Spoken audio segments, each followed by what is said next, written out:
Hello class 6, good morning. Continuing the same exercise 10A. Now from question number 11. 10 तक हमने कर लिया है. क्वेश्चन नंबर 11 देखते हैं. 11 है a 35 centimeter line segment is divided into two parts in the ratio 4:3. Find the length of each part. देखिए total length दिया हुआ है 35 सेंटीमीटर, रेशियो भी दिया हुआ है. आपको क्या फाइंड करना है? फर्स्ट पार्ट और सेकंड पार्ट का लेंथ फाइंड आउट करना है. देखिए बहुत सिंपल है. राइट कर लेंगे क्या? Length of line segment. Line segment का लेंथ कितना है? 35 सेंटीमीटर. गिवन रेशियो आपका 4:3. सो सम ऑफ द रेशियो टर्म. देखिए जब टोटल दिया रहता है तो हम सम ऑफ द रेशियो टर्म करते हैं. तो रेशियो टर्म्स का सम करेंगे तो 4 और 3 को प्लस करेंगे, आएगा 7. Now length of first part. तो फर्स्ट पार्ट का लेंथ कितना होगा? 4/7. तो 4/7 ऑफ टोटल 35. तो 4/7 ऑफ 35 करेंगे तो 7 5 जा 35, 4 5 जा 20 सेंटीमीटर. अब सेकेंड पार्ट का लेंथ निकालेंगे तो सेकेंड पार्ट का था 3, तो 3/7. तो 3/7 ऑफ 35, तो 7 5 जा 35, 3 5 जा 15 सेंटीमीटर. हो गया, आंसर आ गया फर्स्ट पार्ट का सेकेंड पार्ट का. Now question number 12. A factory produces electric bulb. ठीक है, इलेक्ट्रिक बल्ब प्रोड्यूस करती है factory. If 1 out of every 10 bulbs is defective. कह रहा है कि 10 में से एक बल्ब जो है वो डिफेक्टिव यानी खराब है. और अगर फैक्ट्री पर डे यानी एक दिन में 630 बल्ब्स प्रोड्यूस करती है तो बताइए कि एक दिन में कितने बल्ब्स खराब निकलते हैं, उसके डिफेक्टिव बल्ब्स निकलते हैं उसके. देखिए 10 बल्ब्स में 1 जो है वो डिफेक्टिव है और टोटल है 630 बल्ब्स. अब आपको पता करना है कि 630 बल्ब में से कितने डिफेक्टिव बल्ब्स हैं. चलिए पता करते हैं. बहुत सिंपल है. सबसे पहले तो हम राइट करेंगे कि total number of bulb produce per day. Per day यानी एक दिन में कितना बल्ब प्रोड्यूस हो रहा है, तो एक दिन में 630 बल्ब प्रोड्यूस हो रहा है. Since 1 out of every 10 bulb is defective, कह रहा है कि अगर 10 में से 1 बल्ब जो है वो है डिफेक्टिव, खराब है, तो बताइए कितने डिफेक्टिव बल्ब्स हैं. तो total number of defective bulbs निकालेंगे ईच डे, 1 डे का. तो देखिए 10 में से 1 खराब होते हैं, तो इसका जब रेशियो निकालेंगे तो आएगा 1:10.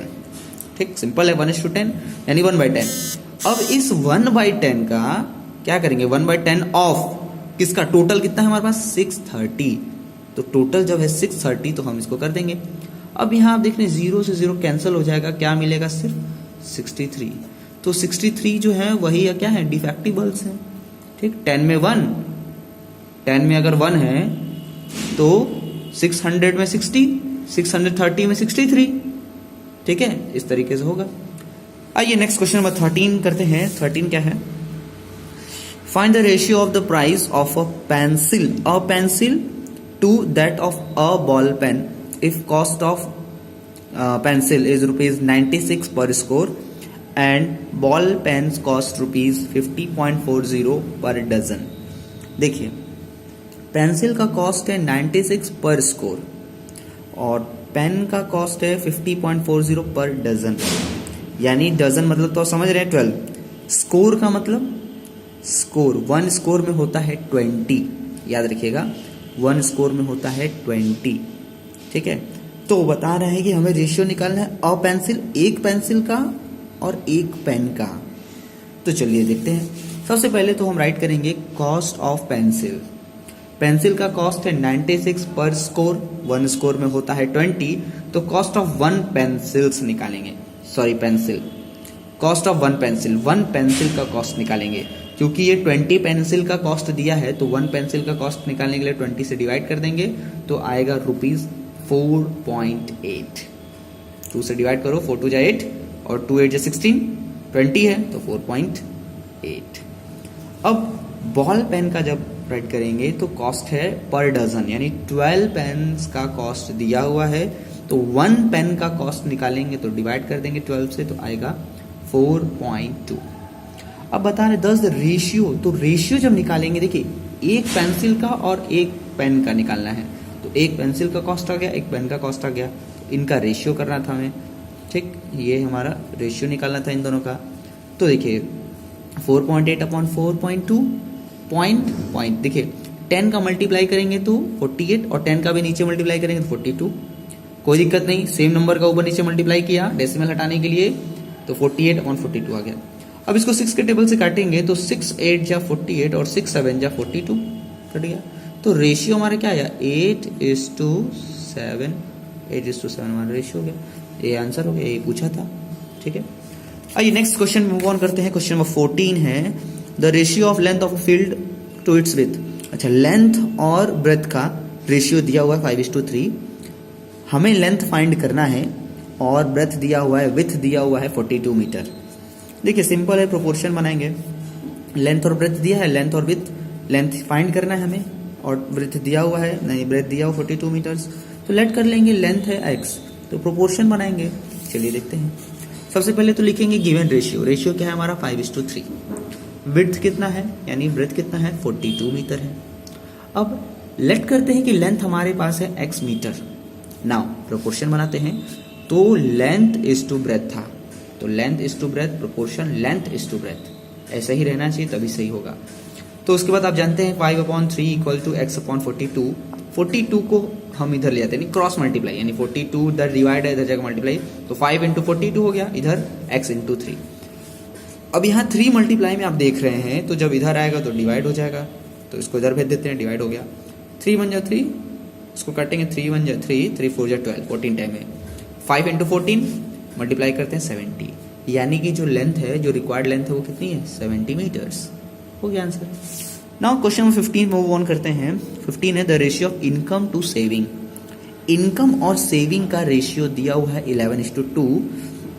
हमें फाइंड करना है एक्सपेंडिचर, यानी कितना खर्च कर रहे हैं लोग, ये फाइंड करना है। इफ द सेविंग इज ₹1520, कह रहा है अगर सेविंग 1520 रुपीज है तो बताइए वो कितना खर्च करते हैं। तो सबसे पहले तो हम निकालेंगे कि कितना वो इनकम करते हैं, कितना वो कमाते हैं, इनकम निकालेंगे। तो उसके लिए देखते हैं क्या करते हैं। चलिए सबसे पहले तो हम राइट करेंगे ratio, the ratio of income to saving. Income to saving 11:2, income to saving का ये रेशियो है, ये नहीं है, ठीक। सिंस सेविंग्स कितना है 1520 रुपीज का सेविंग्स है, तो लेट करते हैं इनकम कितना है उसका, x रुपीज का इनकम है। तो अब हम यहाँ प्रोपोर्शन बैठाएंगे, क्योंकि ये इनकम और सेविंग दिया था, इनकम और सेविंग। देखिए income is to saving, proportion income is to saving. इसके बाद आप जान रहे हैं 11/2 इक्वल टू x/1520। अब ये 1520 को इधर कर देते हैं, क्योंकि क्रॉस मल्टीप्लाई करेंगे तो एक बार इसको इधर ले जाएंगे, एक बार इधर, फिर इसको इधर ले आएंगे, तो इसलिए हम क्या किए, इसी को डायरेक्ट इधर भेज दिए। तो ये क्या हो जाएगा 11 × 1520.2, ठीक। 2 के टेबल से इसको कट करते हैं, तो 2 × 7 = 14, कितना बचा 1, 12 आया, 2 × 6 = 12, यानी कि 760। तो 760 टाइम में कट गया और ये आया आपका मल्टीप्लाई करने पे 8360, यानी कि जो इनकम है वो कितना आया 8360 इनकम आया। अब देखिए आपके पास पता है इनकम कितना है, मालूम चल गया। सेविंग कितना है, यानी कितना बचा के रख रहा है ये भी पता है। तो जब आपको पता है कितना हम कमा रहे हैं और कितना बचा रहे हैं, तो जब माइनस कर देंगे इनकम में से सेविंग को, तो आपको पता चल जाएगा ना कि कितना खर्च हो रहा है, कितना एक्सपेंडिचर है। तो वही है, माइनस कर दिया गया, तो माइनस करने पे आपका 6840 रुपीज। यही क्या है आपका, यही एक्सपेंडिचर है, इतना खर्च हो रहा है। चलिए moving on, next question number 16, the ratio of income to expenditure. अब क्या है, इनकम और एक्सपेंडिचर का रेशियो दिया हुआ है 7:6। अब हमें फाइंड करना है सेविंग्स, कितना हम बचा रहे हैं ये हमें फाइंड करना है। इनकम है 14,000 रुपीज, इनकम है 14,000 रुपीज, और हमें फाइंड करना है सेविंग। रेशियो दिया हुआ है आपका इनकम और एक्सपेंडिचर। तो देखिए सबसे पहले तो हम एक्सपेंडिचर निकालेंगे ना कि कितना खर्च हो रहा है, तभी तो सेविंग निकाल पाएंगे माइनस करके। तो सबसे पहले हम राइट करते हैं रेशियो जो दिया हुआ है, the ratio of income to expenditure. Income और एक्सपेंडिचर का रेशियो दिया है 7:6। सिंस इनकम इज ₹14,000, क्या रहेगा, इनकम अगर 14,000 रुपीज है तो एक्सपेंडिचर मानते हैं x है, क्योंकि इनकम और एक्सपेंडिचर का दिया हुआ था रेशियो, तो उसी हिसाब से हम लेट कर रहे हैं। तो भाई लेट कर लिया हमने, एक्सपेंडिचर है x। फिर इसके बाद प्रोपोर्शन बनाते हैं इसका, तो 7:6 प्रोपोर्शन 14,000, यानी कि इनकम इज टू एक्सपेंडिचर। इसके बाद जानते हैं आप 7/6 equal to 14,000/x, cross multiply कराया गया, 7 × x इक्वल टू 14,000 × 6। फिर ये 7 यहाँ मल्टीप्लाई में है, तो इसको हम इधर भेजेंगे, तो ये होगा डिवाइड में। अब हम 7 से जब डिवाइड करेंगे तो 7 × 2 = 14, 2 टाइम, यानी कि 2000 टाइम में कट जाएगा ये। तो तो आएगा क्या 2000 इंटू 6। अब हम मल्टीप्लाई करते हैं तो 6 जो 12 यानी कि 12,000 रुपीज़ ये क्या है आपका एक्सपेंडिचर आ गया।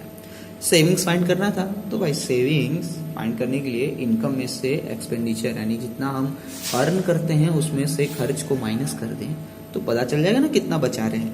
माइनस कर दिया, आ गया 2000 रुपीज सेविंग्स है हमारा। Moving on next question number 17 पे क्या रहा है, the ratio of zinc and copper in an alloy is 7:9। क्या है कि जिंक और कॉपर का रेशियो दिया हुआ है, एक अलॉय में मिला के बनाया गया है, तो रेशियो है 7:9। कह रहे कि कॉपर का अगर वेट उस अलॉय में है 11.7 kg, तो बताइए जिंक का कितना वेट होगा उस अलॉय में। कॉपर का दिया है, जिंक का फाइंड करना है, तो जिंक का मान लेते हैं कि जिंक का वेट है x, उसके बाद प्रोपोर्शन बना लेंगे, फिर सॉल्व कर लेंगे। तो ऐसा ही जैसे अभी हम लोग सॉल्व किए ऊपर। तो सबसे पहले रेशियो राइट कर लेंगे, ratio of zinc and copper 7:9 ratio, ये राइट हो गया। इसके बाद वेट ऑफ कॉपर, कॉपर का वेट कितना है 11.7 kg, ये है कॉपर का वेट। लेट करते हैं जिंक का वेट है कितना x kg है जिंक का वेट। तो उसके बाद प्रोपोर्शन बनाते हैं तो 7:9 प्रोपोर्शन x:11.7, क्योंकि पहले जिंक है फिर कॉपर है, इसलिए जिंक कॉपर ऐसे ही बनाएंगे। अगर उल्टा हुआ तो पूरा का पूरा बेकार, गलत हो जाएगा। इसके बाद आप जानते हैं 7/9 = x/11.7। अब ये 11.7 को सीधे ट्रांसफर करते हैं इधर, डिवाइड से हो जाएगा मल्टीप्लाई में, तो 7 × 11.7/9। 3 के डबल्स करते हैं, 3 3 जा 9, 3 3 जा 9, कितना बचा 2, तो 3 9 जा 27, पॉइंट लग गया तो 27 कट गया 3.9। अभी भी कट रहा है, 3 1 जा 3, फिर 3 1 जा 3, 0.33 जा 9, 1.3। अब क्या बचा 7 × 1.3, तो 7 × 1.3, तो 7 से 21 का 1 कैरी 2, 7 1 जा 7 + 2 9, तो x = 9.1। इसका मतलब जो जिंक का वेट है वो कितना है 9.1 kg, ये आपका जिंक का वेट है। चलिए next moving on next question number 18 पे आते हैं। तो क्या कह रहा है, अ बस कवर्स 128 किलोमीटर इन 2 आवर्स। बस जो है वो 128 किलोमीटर कवर करती है 2 आवर्स में, और ट्रेन जो है वो कवर करती है 240 किलोमीटर 3 आवर्स में। यानी 3 घंटे में 240 किलोमीटर ट्रेन कवर कर रही है और 2 आवर्स में 128 किलोमीटर बस कवर कर रहा है। हमें फाइंड करना है रेशियो किस चीज का, ऑफ देयर स्पीड्स, इनके स्पीड का रेशियो फाइंड करना है। तो स्पीड इक्वल टू होता है डिस्टेंस अपॉन टाइम, जितना डिस्टेंस है डिस्टेंस को डिवाइड कर देंगे टाइम से, इसका स्पीड आ जाएगा। डिस्टेंस को डिवाइड कर देंगे टाइम से, इसका स्पीड आ जाएगा। जब एक बार स्पीड निकाल लिए तो रेशियो फाइंड कर लेंगे, बहुत सिंपल है। तो राइट क्या करेंगे, चलिए देखते हैं। सबसे पहले राइट करेंगे distance covered by bus in 2 hours. 2 hours में कितना डिस्टेंस कवर किया बस ने 128 किलोमीटर। अब स्पीड निकालेंगे तो स्पीड होता है डिस्टेंस अपॉन टाइम, यानी डिस्टेंस को डिवाइड कर देंगे टाइम से, तो हमारे पास आएगा स्पीड। स्पीड कितना है 64 किलोमीटर पर आवर, ये स्पीड आ गया। अब ऐसे ही डिस्टेंस का राइट करेंगे ट्रेन का, तो distance covered by train in 3 hours equal to 240 kilometre. So speed of train, तो ट्रेन की स्पीड क्या होगी, तो डिस्टेंस अपॉन टाइम 3 से डिवाइड कर दिया तो आया 80 किलोमीटर पर आवर, ये हमारा स्पीड है। दोनों का हमने स्पीड फाइंड कर लिया और हमें क्या फाइंड करना है, रेशियो इनके स्पीड का। तो भाई चलिए देखते हैं, रेशियो फाइंड करते हैं। तो 64 kilometre per hour ratio 80 kilometre per hour, तो 64/80। 8 के टेबल्स आप देख रहे हैं, 8 8 जा 64, 8 10 जा 80। फिर इसके बाद 2 के टेबल्स देख रहे हैं, 2 4 जा 8, 2 5 जा 10, कितना आया 4:5। जो रेशियो है वो आया आपका 4:5। ओके 19 क्वेश्चन पे आते हैं। तो 19 नंबर वो बता रहा है कि from each of the given pair find which ratio is larger. अच्छा, दो का दिया हुआ है पेयर, आपको पता करना है कि दोनों को कंपेयर करके कौन सा लार्जर यानी कौन सा बड़ा है। तो ये तो आप बहुत पहले से जान रहे, फ्रैक्शन में किए हुए हैं, सेम वैसा ही है, फ्रैक्शन बना के हमें करना ही है और कुछ है नहीं नया। सबसे पहले तो रेशियो लिख देंगे 3:7 और 4:9। एक हम बता दे रहे हैं, बाकी वैसे ही करना है, बहुत पुराना है ये। तो 3:7 का मतलब 3/7 और 4/9। अब इनको कंपेयर करना है और कंपेयर करके बताना है कि इन दोनों में कौन सा बिगर है कौन सा लार्जर है। तो रेशियो सॉरी तो हम निकालेंगे क्या, एलसीएम 9 और 7, क्योंकि भाई डिनोमिनेटर सेम करेंगे तभी ना पता चलेगा कि कौन सा ग्रेटर है कौन सा स्मॉलर है। तो डिनोमिनेटर को सेम करने के लिए हम क्या करेंगे, सबसे पहले एलसीएम लेंगे, तो 7 और 9 का एलसीएम 63, 7 9 जा 63, राइट कर दिया 63 63, 3 राइट किया, 3 इंटू 4 इंटू, अब 7 के टेबल में 63 कितने टाइम में आता है, 9 टाइम में, तो 9 का मल्टीप्लाई, और 9 के टेबल में 63 कितने टाइम में, 7 टाइम में, इसलिए 7 का मल्टीप्लाई, तो मल्टीप्लाई करते हैं तो 9 3 जा 27 और 4 7 जा 28, ठीक। अब 27 और 28 कंपेयर करने पे तो हमें सफा सफा मिल रहा है कि 28 ग्रेटर है, तो इसका मतलब ये कौन सा रेशियो था, 4:9 था, तो इसका मतलब हम राइट करेंगे सो 3:7 इज स्मॉलर देन 4:9, यानी 4:9 जो है वो बिगर है। क्लियर हो गया, सेम ऐसा ही करना है, ठीक है। क्वेश्चन नंबर 20 पे आते हैं, तो हमें फिलअप करना है, जो बॉक्स है उसमें फिलअप करना है कि क्या उसमें नंबर आएगा। तो चलिए इसको भी देखते हैं। तो सबसे पहले हम क्या करेंगे, क्वेश्चन राइट कर लेंगे, तो एक मैं बता रहा हूं वैसे ही सेम सारा जो भी बचा हुआ पार्ट है वो सॉल्व करेंगे। तो 5/7 इक्वल टू, पहला है बॉक्स अपॉन 28 और फिर है 35 अपॉन बॉक्स। इक्विवेलेंट फ्रैक्शन है ये, देखना है इक्विवेलेंट फ्रैक्शन, बस न्यूमरेटर एक में गायब किया, एक में डिनोमिनेटर गायब किया है। तो सबसे पहले बारी बारी से करते हैं, पहले इन दोनों फ्रैक्शंस को लेते हैं। Now 5:7 equal to box upon 28, cross multiply आप जानते हैं, सेम उसी का यूज करना है, क्रॉस मल्टीप्लाई का। 28 इधर डिवाइड है, इधर जाकर मल्टीप्लाई हो गया, 7 4 जा 28, 4 टाइम में कट गया, तो क्या बचा 5 4 जा 5 into 4, 5 4 जा 20, यानी फर्स्ट बॉक्स में आया 20। एंड ऑल्सो दूसरा भी तो है, तो एंड ऑल्सो 5/7 जो फर्स्ट फ्रैक्शन है उसी को लेके चलेंगे, तो 5/7 equal to 35 upon box. Cross multiply कराते हैं, इधर देखिए 5 इंटू बॉक्स 35 इंटू 7।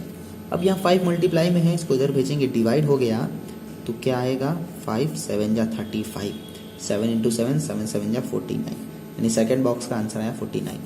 अब ओवरऑल आंसर लिखते हैं कितना आ रहा है, तो हैंस 5/7 इक्वल टू, फर्स्ट में आया था 20 तो 20/28 इक्वल टू, सेकेंड में आया था 49 तो 35/49, ये आपका आंसर हो गया।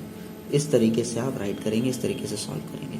ओके, सो क्लास 6 आपका ये चैप्टर नंबर जो 10 है, एक्सरसाइज 10A, ये फिनिश होता है, ठीक है। इसको आप अपनी कॉपी में लगाइएगा, फिर हम लोग आगे कंटिन्यू करेंगे अगले वीडियो में। Thank you.